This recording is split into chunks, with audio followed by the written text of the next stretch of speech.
Swayam Prabha. Digital India. Educated India.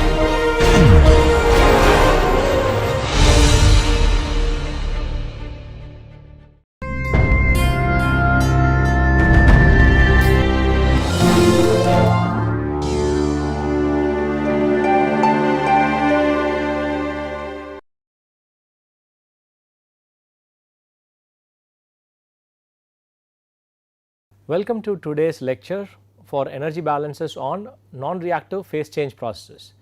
We already looked at some of the fundamentals associated with such processes and we solved a couple of simple example problems. Today we will have a tutorial sessions. We will look at problems which are a little more complicated, try to address them from all different angles so that we can actually get a full feel for how these problems need to be solved. A mixture that contains 46 weight percent acetone and 27% acetic acid and 27% acetic anhydride is distilled at pressure 1 atmosphere. The feed enters the distillation column at temperature of 348 Kelvin at a rate of 15,000 kilograms per hour. The distillate, which is the overhead product, is essentially pure acetone and the bottoms product contains 1% of the acetone which is sent through the feed. The vapor effluent from the top of the column enters a condenser at 329 Kelvin and emerges as a liquid at 303 Kelvin. Half of the condensate is withdrawn as the overhead product and the remainder is refluxed back to the column. The liquid leaving the bottom of the column goes to a steam heated reboiler in which it is partially vaporized. The vapor leaving the reboiler is returned to the column at a temperature of 398 Kelvin and residual liquid also at 398 Kelvin constitutes the bottoms product. A flow chart of the process and the thermodynamics data of the process materials are given here and based on that you are expected to calculate the molar flow rates and the composition of the product stream, the condenser cooling requirement and using the overall energy balance to determine the reboiler heating requirement QR, and if the reboiler heat is provided by the condensation of saturated steam at 10 bar, at what rate should the steam be fed. So now we have multiple things that we need to calculate. So we have the flow chart given and the thermodynamic data given. Let us look at how we would go about solving this problem. The first part of the problem is only material balance and it is a reasonably simple material balance that we need to perform. Before we start performing the material balance calculations, let us first label all the unknowns. We have all the information about the feed stream. We know that the column overhead basically contains only acetone vapor which is condensed and half of it is sent back as recycle and the other half is removed as the distillate product. So the column overhead, let us assume that it is 2 N1 kilograms per hour. So this would be a vapor phase and you have a distillate product which would be N1 kilograms per hour which is a liquid product and you would also have N1 kilograms per hour of recycle which is also a liquid sent back into the system. We also have been given the temperature conditions which is 329 Kelvin for the column overhead and 303 Kelvin for the distillate product and the recycle stream. So the bottoms enters into a reboiler and you have a bottoms product which is recovered and this bottoms product contains 1% of the acetone which is fed to the system. The rest is acetic acid and acetic anhydride at 398 Kelvin. So let us call this as contains N2 kilograms per hour of acetone and N3 kilograms per hour of acetic acid and N4 kilograms per hour of acetic anhydride. So these are the mass flow rates of these components which are leaving the system through the bottoms product. Now let us perform the required material balance calculations. The first information that we have directly is 1% of the acetone fed to the system is actually recovered through the bottoms product. So which means we can calculate N2 directly. So N2 is equal to 0.01 times 0.46 which is the mass fraction of acetone in the feed times the mass flow rate of the feed, which is 15,000 kilograms per hour. So, therefore, you get N2 as 69 kilograms per hour. Now, we need to calculate how much of acetic acid and acetic anhydride are actually leaving through this stream. So, we need to write an acetic acid balance. Acetic acid balance would be input equals output, which would be N3 equals 0.27 times 15,000. As acetic acid and acetic anhydride are leaving only through the bottoms product for the overall system, this calculation is simple and we can get N3 as 4050 kilograms per hour. Similarly, writing an acetic anhydride balance, we would be able to calculate the N4, which is 0.27 times 15,000 equal to 4050 kilograms per hour. So, from this we can calculate what the bottoms product is. So, bottoms product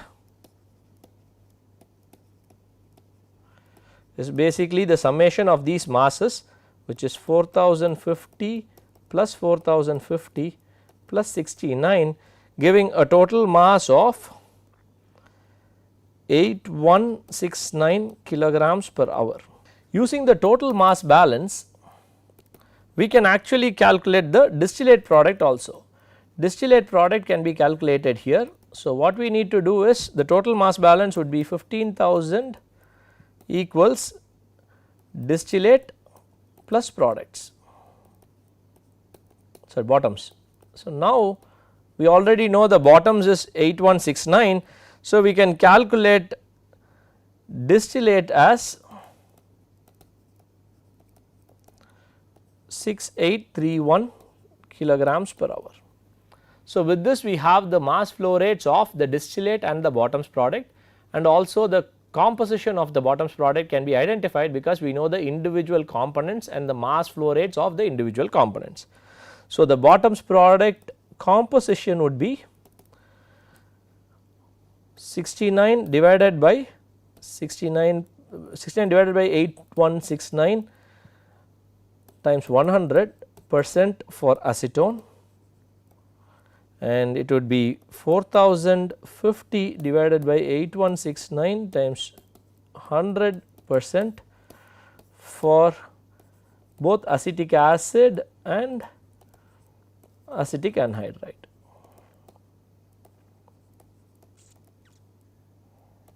So, you can calculate this and the values are 0.8% acetone and 49.6% acetic acid and acetic anhydride.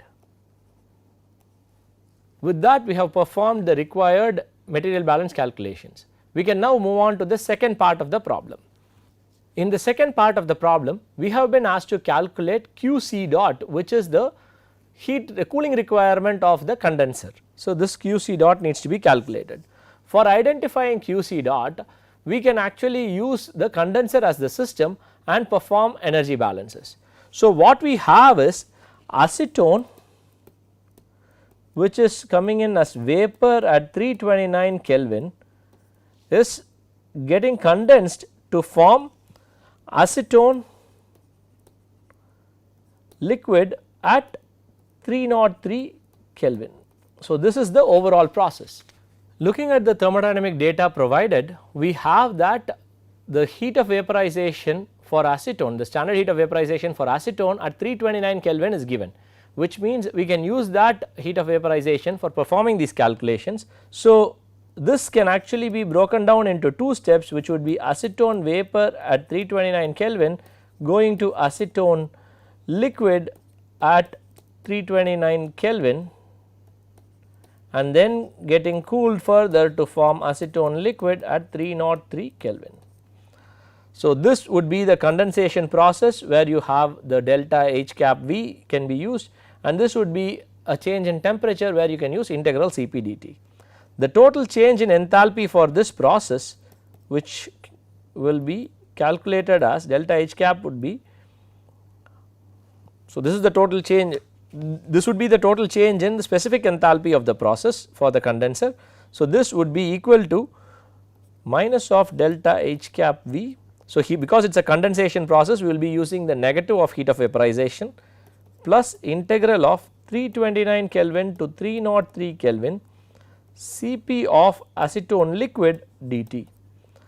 So, using the Cp of acetone liquid, we would be able to calculate these values. So, we know that the Cp of acetone liquid is 2.3 kilojoules per kilogram Kelvin. So, using that value, we can directly calculate what this would be. So, this is minus 520.6 plus 2.3 times minus 26. So, your H cap value is equal to minus 580.4 kilojoules per kilogram. So, QC can be obtained using simple energy balance. So, this is an open system. So, the equation would get simplified to form QC dot equals delta H cap. So, delta H dot.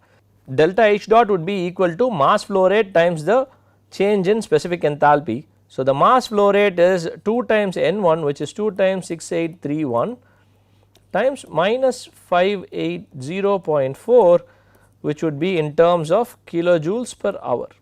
So, QC dot is equal to minus 7.93 times 10 power 6 kilojoules per hour. So, the rate of cooling which needs to be done for this system, which is the condenser, is minus 7.93 times 10 power 6 kilojoules per hour. So, we have the negative sign because it is a cooling process where heat is being removed from the system. Now that we have performed the calculations for the second part, we can move on to the third part, where we have been asked to calculate the Q dot R, which is the heat supplied to the reboiler, and this has to be done using the overall system as the system to be studied for energy balance. Let us look at the overall system. So, the overall system would basically have acetone liquid at 303 Kelvin leaving the system, acetone liquid at 398 Kelvin leaving the system, acetic acid and acetic anhydride at 398 Kelvin leaving the system. So, we need to have these streams as the outlet streams, and we would have an inlet stream which would be acetone, acetic acid and acetic anhydride liquids entering the system at 348 Kelvin. We can choose reference states either as the inlet or the outlet conditions.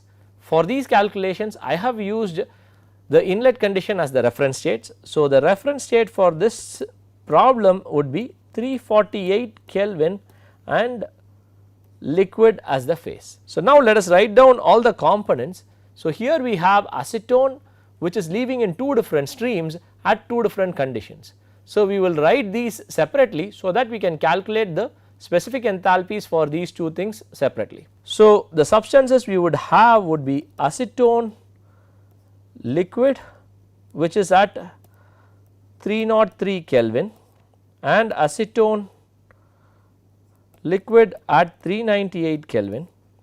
You also have acetic acid, which is liquid, and acetic anhydride, which is also a liquid leaving the system, both at 398 Kelvin. So, the inlet conditions have been assumed to be the reference state. Because of this, all the enthalpies associated with the inlet streams would be equal to 0. So, we do not have to worry about the inlet stream enthalpies for this calculation. So, we have to, however, account for the outlet enthalpies. So, the outlet enthalpy H cap out would have to be calculated. Now, we need to identify the flow rates for the individual components which have been entered in the enthalpy table. So, we have 6831 kilograms of acetone liquid leaving at 303 Kelvin and 69 kilograms of acetone liquid leaving at 398 Kelvin, and we also have 4050 kilograms of acetic acid and acetic anhydride liquids leaving at 398 Kelvin. So, now we need to calculate the specific enthalpy changes for each of these processes.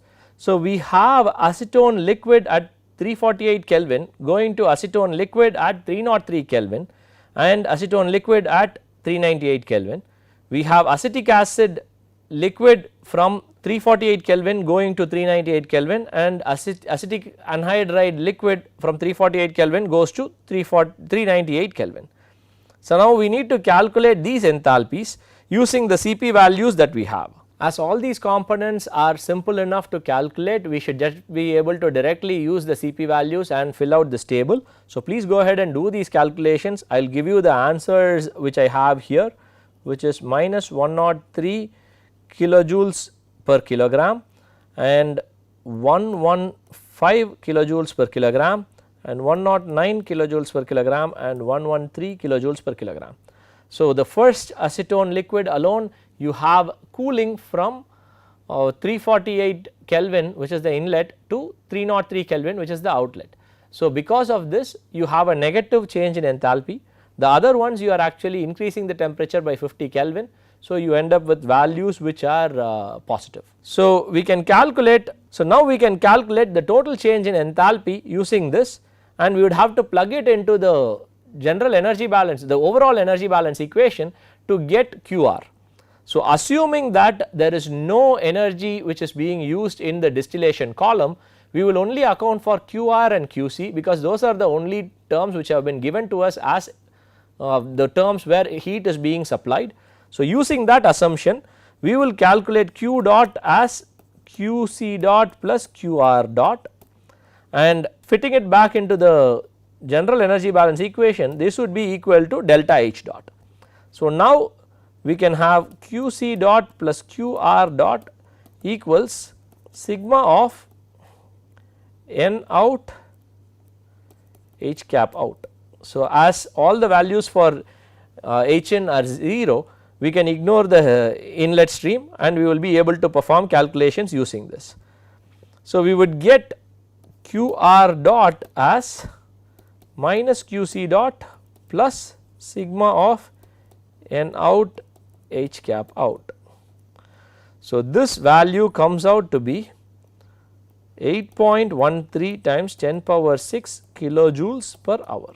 So, this is the amount of heat, rate at which heat needs to be transferred to the reboiler, so that you have the process according to the parameters given. So, with this we can move on to the fourth part of the problem, where we have been told that the heat for the reboiler is supplied using steam. So, it is coming in as steam which is saturated at 10 bar.